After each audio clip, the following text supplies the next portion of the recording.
We are joined this morning by former Finance Undersecretary Cielo Magno. Good morning. Welcome to Morning Matters. Good morning, Gretchen. Good morning to all your listeners. Ganda ng set mo. Oo, kahapon ko pa napansin yan. Okay, before we go into the Bicam Conference Committee hearings, I want to first get your thoughts on the proposal of Congressman Leandro Leviste.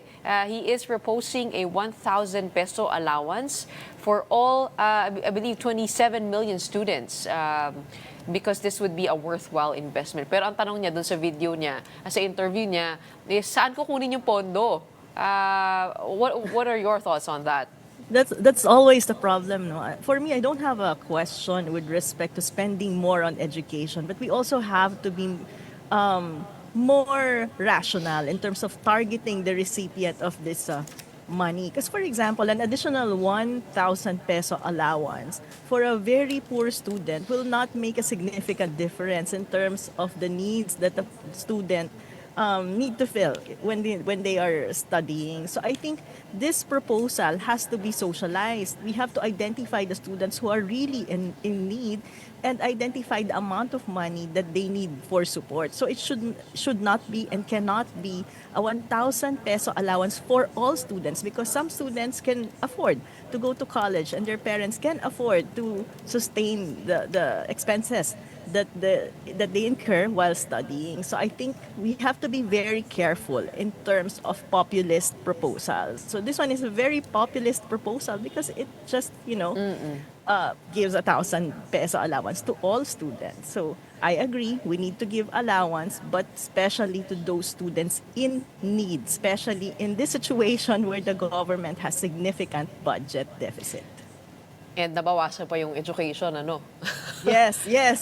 We need Pero, to prioritize oo. education, especially the primary and secondary. We need to spend more the infrastructure, teachers' allowance, etc., etc. This is a Pero good kung may idea, ganitong but kung may targeted. ganitong proposal, saan kaya kukuha ng budget? I mean, ngayon na naaprobahan na yung GAA, saan kukunin to possibly when it comes to, finding sources of funds? Yeah, actually, at the local government level, we have taxes that are specifically earmarked for education. So the national government and local government should have a conversation in terms of aligning the money that's available at the local government level and maybe talk about prioritizing specific needs of students. So it's not just monthly allowance, but really surveying at the local level what can local governments provide to students so that they can be encouraged to stay in school. Food. Some students go to school hungry, which affects their learning ability. Some students need the assistance, especially preschoolers, so that they can go to school and support their mental, physical, social development. So it will be good for national government to actually have a conversation and expand the role of local governments in providing assistance to our education sector. Let's go now to the budget. Now, this budget issue has drowned alongside the impeachment proceedings and also the Duterte arrest. So it's good that you are propping this up. The House Speaker has been one of those at the center of the budget talk, and he himself has said that he is open to making the bicameral conference more transparent for the public. But you also voiced concern regarding the horse trading. Are you for it? Or are you for a more conservative type of transparency? Yeah, actually, before the speaker responded, our group, me personally, posted a hashtag online, the Open Bicam Call. And we have been demanding government to make sure that the Bicameral Conference Committee meetings, not just the budget, but all Bicameral Conference Committee meetings of government when they're finalizing laws, should be public. But what we mean by public is not just, it already happened. They can claim that they did it in the 2025 BICAM budget, no? When they allowed media and the civil society to witness the opening of a bicameral conference committee meeting. But then, when the horse trading, when the discussion, when the finalization of the BICAM document happened, no one knew who participated, who suggested what, no? So there's really no genuine transparency there. We appreciate the response of Congress, the House of Representatives, and the Senate on their commitment to transparency and accountability. It's easy to say that. It's harder to make it a reality. So we have very, very specific calls. When we say open Bicam, what does that mean? We mean that all bicameral conference committee meetings of all proposed laws should be live streamed so people can watch it from their home. Number two, it should be open to the media and the civil society so that they can directly observe what's going on. All decisions should be made within that bicameral conference committee meeting, because what we've observed before, especially in the 2025 budget, is that some of the details were ironed out by subcommittee working groups. So here is the Bicam there. And then I think what is very important are access to documents. So one, there has to be a comprehensive minutes of the meeting so we know who among the congressmen, senators suggested the ideas to be included in the Bicam and how they reconciled the provisions. And I think, lastly, a very important document is a matrix comparing the version of the House and the version of the Senate and what the final version would be after the Bicam meeting. Because the purpose of the Bicam is really just to reconcile the difference between the House and the Senate version. But most of the time, we can see a situation where new provisions are inserted in the Bicam, which were not discussed during committee meetings. An example of this in the budget, a 2025 budget, is the insertion of a 200 billion peso additional fund for the DPWH. That was never discussed in committee meetings, but it was inserted in the bicameral committee meeting. But we don't know who suggested that brilliant, quote-unquote, idea. Diba? So that's why there has to be, if we're talking of real accountability, there has to be minutes so we can check who's a congressman or senator responsible for the content of the Bicam, and the matrix comparing the difference between the House and the Senate version and how they resolved it. I think this is what we call a genuine open Bicam, and these processes, the steps we mentioned, should be reflected in the House rules of both the House of Representatives and the Senate. So sa ngayon, walang record at all that is available to the public. For the Wala. longest time that this has been happening. And a Bicam happens every time there is a bill that is passed in the House at the Senate. So each time, no, wala talagang record at all. Wala. Can you help us understand how the horse trading goes in the Bicam? I'll give you an example because, I've been an advocate of better regulation of the mining sector for a long time. So I have been monitoring policies related to mining. So this one is not related to the budget, but I want to give a concrete example of how it happened. So during the train law in 2017, there is this provision that the senators decided to include. They said, because in the mining sector, especially in the coal mining sector, coal mining companies do not pay taxes except for income tax. So other companies, for example, yung mga metallic mining like nickel, they pay excise tax. Coal companies are exempted. So in the train law, the senator said specifically that they should start paying excise tax. 2018, they have to pay 50 pesos excise tax per metric ton. 2019, they have to pay 100 pesos. And then beginning 2020, it will become 150 pesos per metric ton. So they should start paying. Okay? And if Semirara Mining Company started paying those taxes, they should have paid 12.7 billion pesos already since 2018. But you know what happened in the Bicameral Conference Committee? Because for this provision to be operationalized, you have to repeal an old law, Presidential Decree 972. And in proposed laws, there's this section, the repealing clause, which specifically says we are repealing PD 972. In the Bicameral Conference Committee, it disappeared, the repealing clause.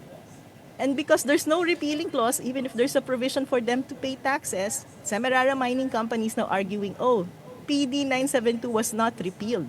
So they're still not paying taxes.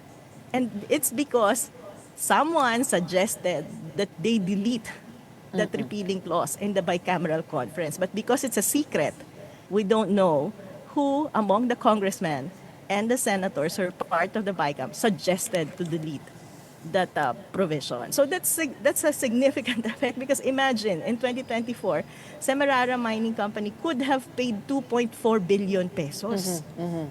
Now that we have a huge deficit and the government needs money, you have a situation where you cannot collect money from the mining companies because of this action by the members of the Bicam. And you cannot hold them accountable because you don't know who was suggested. And who, speaking of holding them accountable, paano nangyayari? Kung may tatanggalin sila, do all of the senators and congressmen in the room have to agree? I mean, Well, you have to, I mean, technically, they are to blame, all of them. yes, actually. So people are asking me, so who's responsible? And I think they're all responsible, the members of the BICAM, because they agreed to the removal of the provision. No?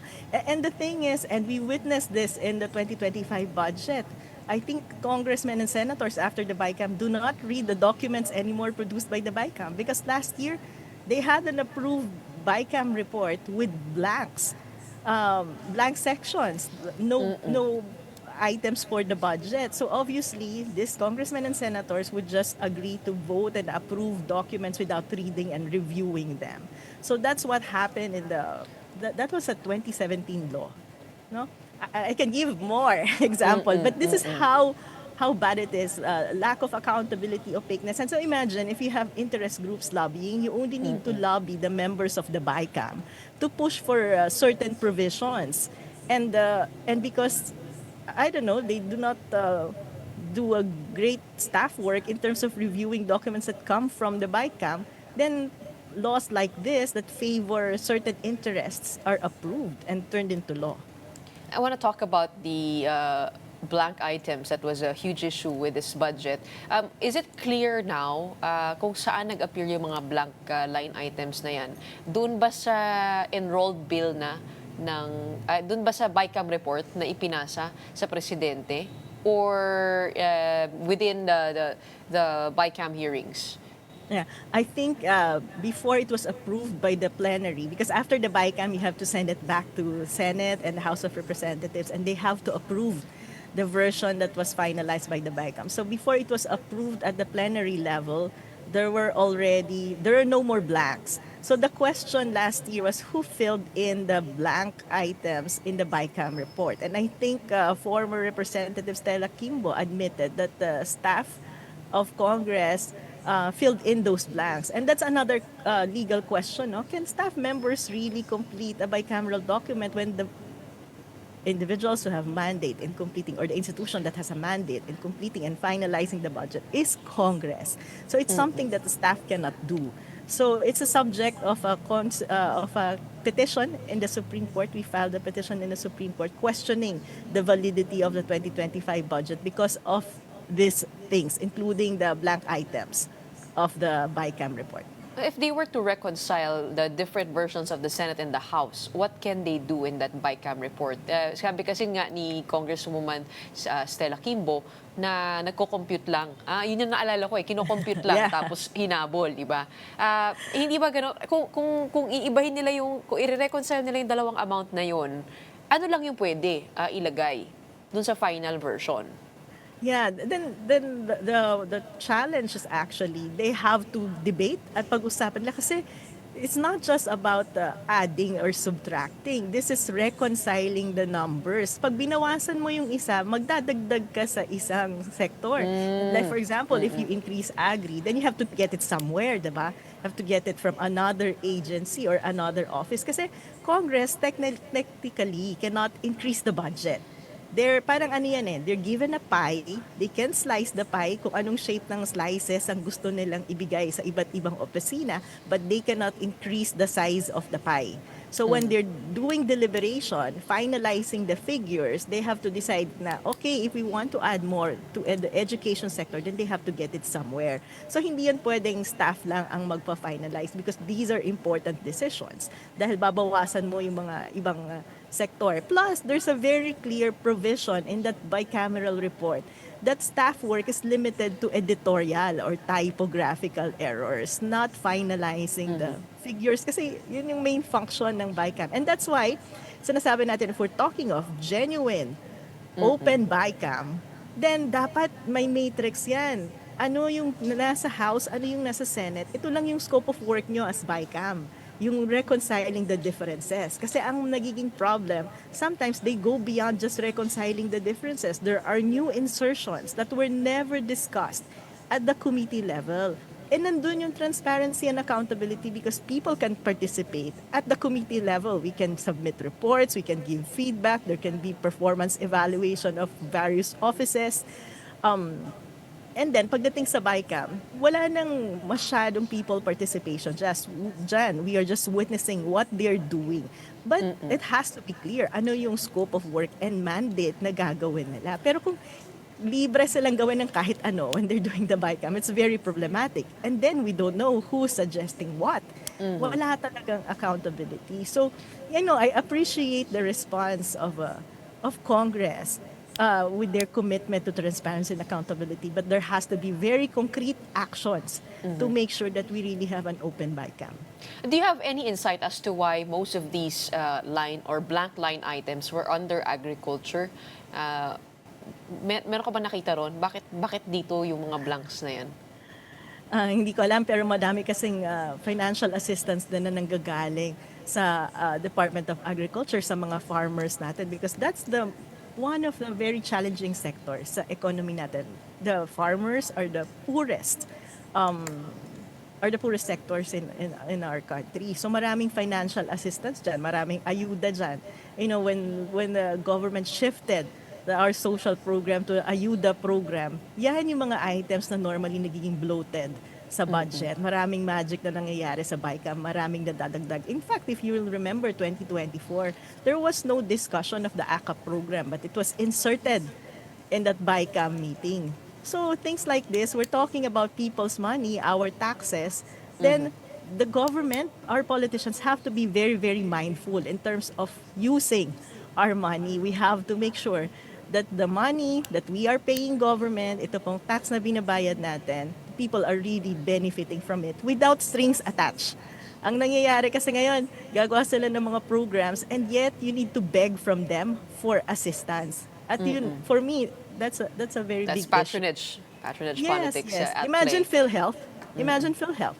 They gave PhilHealth zero budget. They keep on getting the budget of PhilHealth. But then they keep on increasing the budget for the medical assistance where you need to go to a congressman or senator for them to pay for your hospital bill. Kung iisipin mo, that came from our taxes. Binayaran na natin yung gobyerno dyan to fix our healthcare system. Bakit ngayon kailangan ko magmakaawa sa politicians for assistance? That's a very, very bad healthcare system and that's what's going on. We are eroding PhilHealth, which should be the institutional approach in providing service in paying for our health services, no? But ngayon, what's happening is you need to ask favors from this politician. So patronage politics talaga.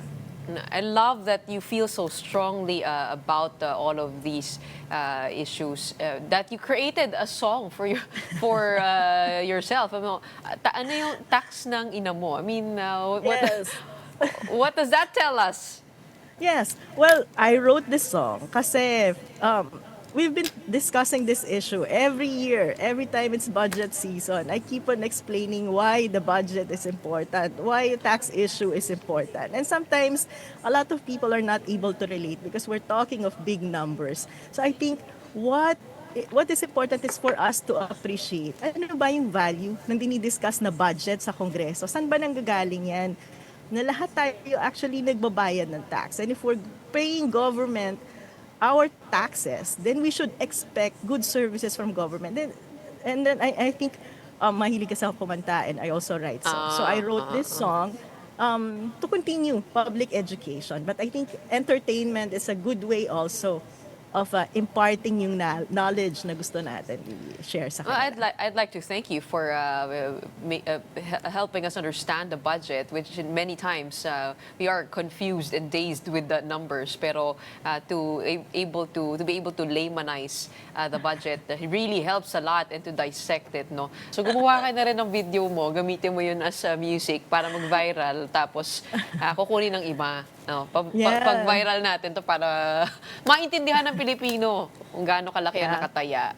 dito This is sa basic usaping ito. accountability kasi imagine every time, kahit 3-in-1 or sardinas lang ang binibili mo, nagbabayad ka na ng tax. So tumataas na yung presyo niyan. So ang pinakatanong na importante pinapasagot natin sa politiko, paano niyo ba ginagasta yung tax natin? Kitang-kita naman natin, the quality of our education is so bad.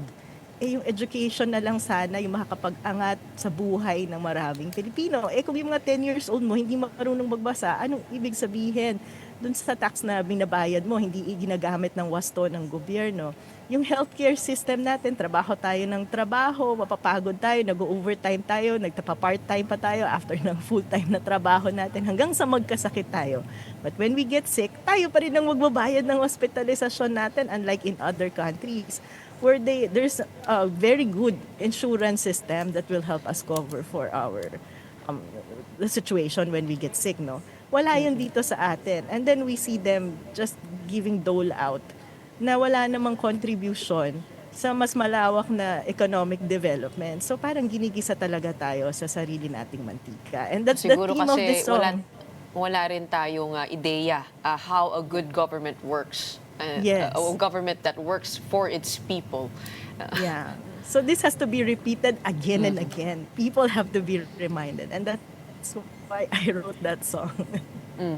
Well, good luck with your release. We hope it goes viral and educates a lot of Filipinos. But in the meantime, maraming salamat for explaining things to us and breaking it down. We have former Finance Undersecretary Cielo Magno. Thank you, Gretchen, and good morning to all.